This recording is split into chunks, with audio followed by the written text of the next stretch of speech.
আসসালামু আলাইকুম এভরিওয়ান, আপনারা সবাই কেমন আছেন? আশা করি সবাই ভালো আছেন। তো আজকের এই ভিডিওটির মাধ্যমে দেখাবো আপনারা পঙ্গু ভাতা কিভাবে আবেদন করবেন। দেখুন, পঙ্গু বা শারীরিক প্রতিবন্ধী ভাতার জন্য আবেদন করতে হলে সমাজসেবা অধিদপ্তর অনলাইন অ্যাপ্লিকেশন লিঙ্কের মাধ্যমে কিন্তু আবেদন করতে হবে।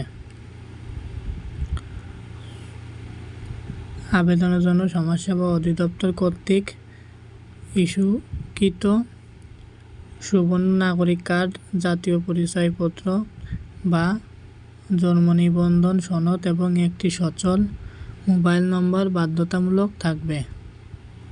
এখন দেখুন কি কি প্রয়োজনীয় কাগজপত্র লাগবে।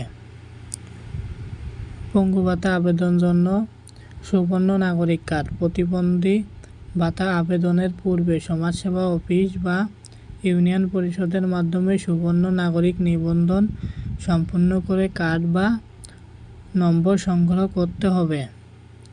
তারপরে দেখুন, সচল মোবাইল নম্বর। আবেদনকারী এনআইডি দিয়ে নিবন্ধন বা নিজস্ব মোবাইল ব্যাংকিং, বিকাশ, নগদ অথবা ব্যাংক হিসাবের তথ্য থাকতে হবে। তারপরে দেখুন, সুপারিশপত্র ও ছবি। স্থানীয় ইউনিয়ন পরিষদ চেয়ারম্যান বা পৌরসভা মেয়র প্রদত্ত নাগরিক সনদ, সুপারিশপত্র এবং সম্পৃক্ত রঙিন পাসপোর্ট সাইজ ছবি। এখন দেখুন অন্যান্য শর্তাবলী। আবেদনকারী বার্ষিক আয় নির্দিষ্ট সীমার